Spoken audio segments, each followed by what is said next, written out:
নমস্কার, 5টার 5 স্পেশালি নিয়ে আমি অতনু রয়েছি আপনার সঙ্গে। 5টার 5 স্পেশালিতেই আপনাদের শুট আউটের খবর দেব না।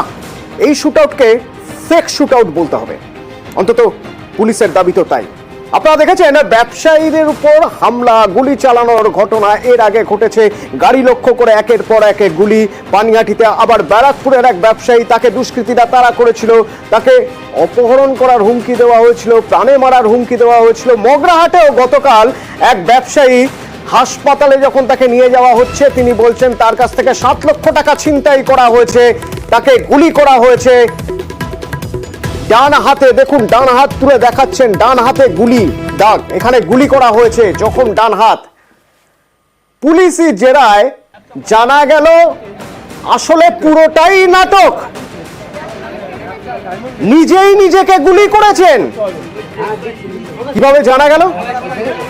আমার সঙ্গে আনিসুদ্দিন রয়েছেন প্রতিনিধি, সরাসরি। আনিসুদ্দিন, 7 লক্ষ টাকা ছিনতাই হয়ে গেছে বলছেন, তাকে গুলি করা হয়েছে বলছেন, দুষ্কৃতীরা গুলি করছে, কিন্তু আদতে তিনি নিজেই নিজেকে গুলি করেছেন, কিভাবে ধরা পড়ে গেলেন?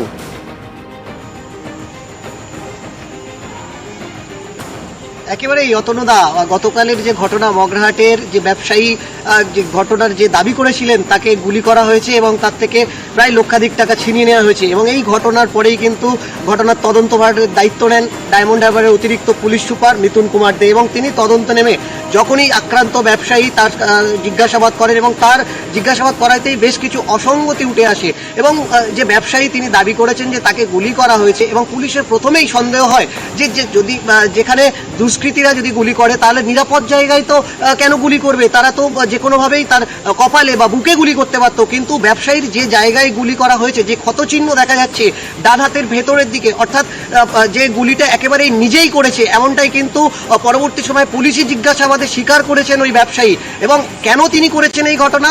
কারণ তিনি এলাকায় বেশ কিছু জায়গায় টাকা তুলেছেন চাকরি দেওয়ার নাম করে, এবং সেই দেনা থেকে বাঁচতে তিনি একটি নাটক সাজিয়েছিলেন। নাটকটি কি সাজিয়েছিলেন? বেশ কয়েকজনকে তিনি সাজিয়ে নেন, এবং গতকাল তিনি একেবারেই যে দিঘির পাড়ের যে শুনশান এলাকা, সেখান থেকেই শটাং হাসপাতালে আসেন, এবং সেখানেই তিনি দাবি করেন তাকে দুষ্কৃতীরা গুলি করেছেন এবং তার থেকে লক্ষাধিক টাকা ছিনতাই করা হয়েছে। এবং তদন্তের নেমে পুলিশ জানতে পারে যে তার যে ক্ষতচিহ্ন রয়েছে সেটা কিন্তু দুষ্কৃতীদের দ্বারা হয়নি, সেখানে যেমন সন্দেহ হয়। এবং যেহেতু তিনি নিজেই গুলি করেছেন, ফলে যে ডাস্ট, অর্থাৎ যে গুলি করার পরে যে ডাস্ট হাতে লেগে থাকে, সেই ডাস্ট ফরেন্সিক রিপোর্টে তেমনটা উঠে আসবে। তার পাশাপাশি তোমাকে জানাবো যে যে ব্যক্তি অর্থাৎ ব্যবসায়ী, তার যে পারিবারিক অবস্থা, সেই অবস্থা অনুযায়ী কিন্তু তার 7,30,000 টাকা যেটা দাবি করেছেন, সেই টাকা তার কাছে থাকার কথা নয়। এবং তারপরেও তিনি দাবি করেছেন যে 15 দিন, প্রায় কয়েকদিন যাবৎ তাকে দুষ্কৃতীরা ধাওয়া করেছে, তাহলে তিনি কেন পুলিশের কাছে যাননি সেই কমপ্লেন জমা করতে?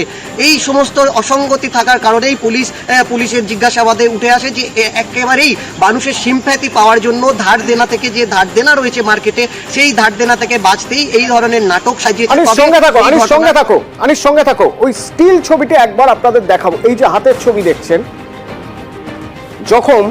জখম থেকেই কিন্তু ধরা পড়ে গিয়েছেন যে আসলে তিনি নিজেই নিজেকে গুলি করেছেন। কিভাবে না, যেখানে তার জখম রয়েছে গুলির জন্য, যেখানে তার জখম হয়েছে সেখানে তার চারপাশে কালো পোড়া দাগ থাকে। এই কালো পোড়া দাগ কিসের? যদি খুব কাছ থেকে কেউ গুলি করে তাহলে এই ধরনের একটা কালো পোড়া দাগ বা কার্বন স্পট থাকে। তো খুব কাছ থেকে কেউ যদি গুলি করে তাহলে এমন ভাবে গুলি করবে যাতে সত্যি জখম হবেন ওই ব্যবসায়ী, বা হয়তো তার প্রাণ সংশয় হয়ে যেতে পারে। এমন গুলি করবেন না খুব কাছ থেকে গুলি করলে যাতে সেই গুলি তাকে ছুঁয়ে চলে যায়। এখান থেকেই প্রথম সন্দেহ শুরু হয়, এবং তারপর একের পর এক জেরার পরে এক সময় তিনি মেনে নিতে বাধ্য হন যে হ্যাঁ, পুরোটাই সাজানো, পুরোটাই নাটক ছিল। কিন্তু এই নাটক কেন করলেন? আর একাই কি নাটক সাজালেন, নাকি সঙ্গে আরো অনেকে ছিল? যদি আরো কেউ থেকে থাকে, তারা কারা? আনিসুদ্দিন, নাটক কি একাই সাজালেন, নাকি নাটক আরো পোক্ত করতে সঙ্গে আরো 2-3 জনকে নিয়েছিলেন? কেনই বা করতে গেলেন এই নাটক? দেখো, এই দেখো, এই ঘটনায় যে ব্যবসায়ী তিনি কিন্তু তার এই নাটক অর্থাৎ যে ঘটনা তিনি সাজিয়েছেন তার সাথে কিন্তু বেশ কয়েকজন সহযোগী ছিল, এমনটাই কিন্তু পুলিশের পক্ষ থেকে জানানো হয়েছে।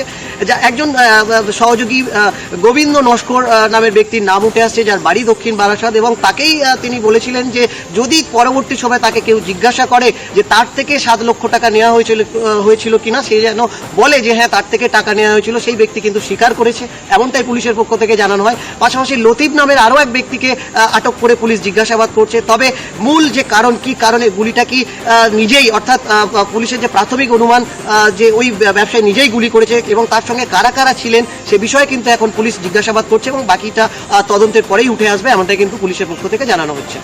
ধন্যবাদ আনিসুদ্দিন।